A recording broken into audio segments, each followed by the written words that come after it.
नागपुरातील एका ठिकाणी एका परिसरामध्ये एका मंदिरामध्ये एका तरुणाचं आणि एका तरुणीचं दोघा जणांचं लग्न लागत होतं. मोजकेच काही पाहुणे रावळे मित्रमंडळी त्या लग्नामध्ये उपस्थित झाले होते. कारण की मंदिरामध्ये लग्न असल्यामुळं मोजकेच लोक त्या ठिकाणी होते. आता ते जे नवरदेव आहे या नवरदेवाचं ते पहिलंच लग्न होतं.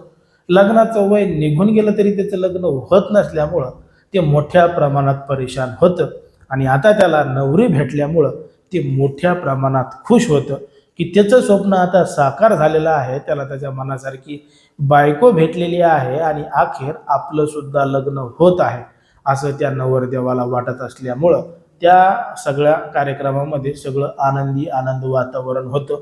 नवरी सजून धजून त्या ठिकाणी आली होती. नवरा सुद्धा मेकअप करून आला होता आणि त्या ठिकाणी फक्त लग्न लागायचंच बाकी होतं.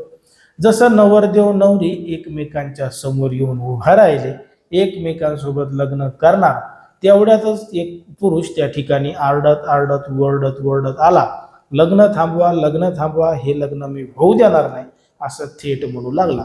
आता त्या नवरदेवाच्या डोक्याला तर मुंग्याच आल्या.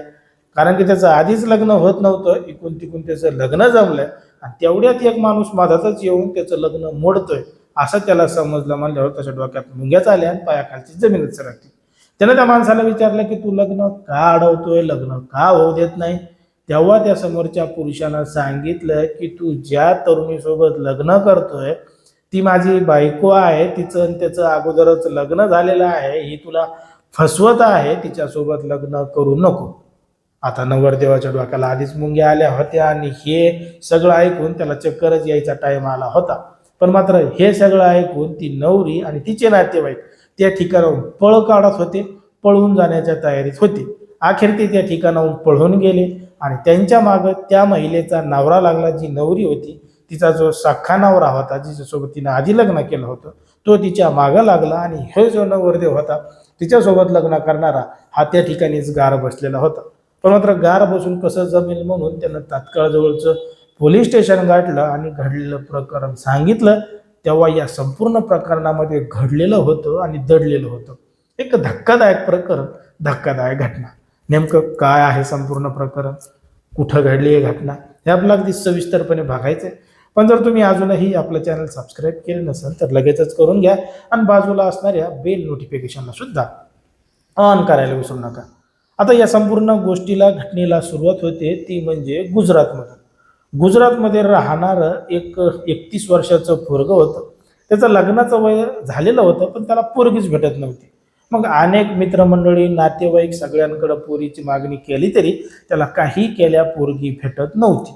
मग त्यानं बरेच प्रयत्न केल्यानंतर नागपूरमधल्या एका महिलेसोबत त्या पोराचा, त्या तरुणाचा संपर्क झाला. त्या महिलेचं नाव राणी असल्याचं समजलं.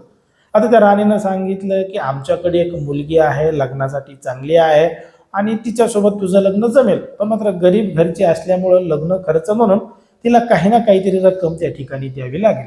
आता हा तरुण आधीच नवरदेव लग्नासाठी उत्सुक होता. ठीक आहे म्हणे, काही हरकत नाही, जी काही रक्कम असेल ती आपल्याला देऊ, पण नवरी तर कशी आहे बघू द्या, तिचा फोटो तरी दाखवा. असं म्हणून तो गुजरातमधून थेट नागपूरला 800 किलोमीटरचं अंतर पार करून नागपूरमध्ये पोहोचला. आता नागपूरमध्ये पोहोचल्यानंतर एका ठिकाणी करोडी परिसरामधल्या कुठेतरी एका भागामध्ये त्या राणी नावाच्या महिलेनं या तरुणाला ती पोरगी दाखवली. तिचं नाव नम्रता असल्याचं सांगितलं. पोरगी दाखवली, तिच्या घरचे 2-4 नातेवाईक सुद्धा त्या ठिकाणी त्याला दाखवले. आता या पोराला ती पोरगी बघताच क्षणी पसंत पडली. वा वा म्हणे, क्या बात आहे, काही हरकत नाही, मी लग्न करायला तयार आहे. पोरीकडचे तयार झाले, हे नवरदेव सुद्धा तयार झाला. आता तयार झाला म्हणल्यावर काय बघायचंच काम नाही. मग ते पोरीकडचे म्हणले की बाबा आम्ही काही लग्न करू शकत नाहीत, आम्हाला काय सोन्या चांदीचे दागिने काय खर्च करावं लागेल, आमची परिस्थिती गरीब आहे, म्हणून तुला आम्हाला काही रक्कम द्यावी लागेल.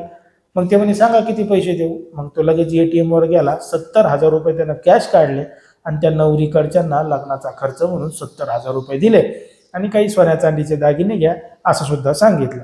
मग आता 70,000 रुपये दिल्यानंतर त्या ठिकाणी लग्न जमवलं, सगळं काही सुरळीतपणानं पार पडलं आणि लगेचच लग्न उरकून टाकू म्हणून याच नागपूरमधल्या सीताबर्डी पोलीस ठाण्याच्या हद्दीमध्ये एक मंदिर आहे, त्याच मंदिरामध्ये दोघा जणांचं लग्न लावायचं ठरवलं.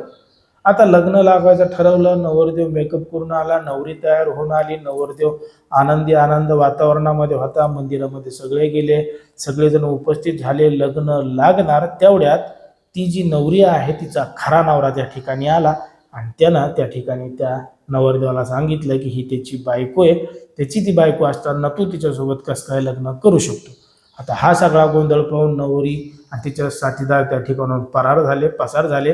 तिचा नवरा त्यांच्या मागं लागला आणि हा नवरदेव थेट सीताबर्डी पोलीस ठाण्यामध्ये गेला. घडलेलं सगळं प्रकरण सांगितलं.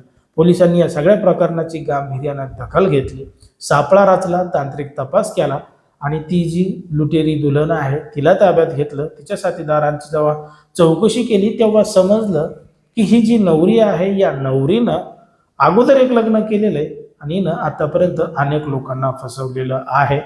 तिने अनेक लोकांकडून पैसे उखळलेले आहेत.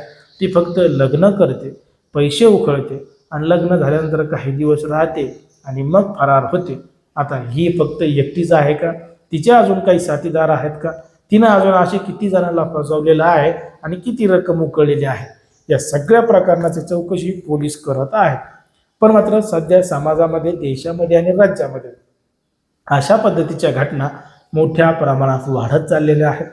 तरुणांचे लग्नाचे वय वाढत चालले असल्यामुळं, त्यांना लग्नासाठी पोरी भेटत नसल्यामुळं दुसरीकडं अशा लुटेरी दुल्हन गैरफायदा घेत आहेत, त्यांची आर्थिक लूट करत आहेत आणि अशा पद्धतीनं लग्न करून पैसे घेऊन फरार होत आहेत.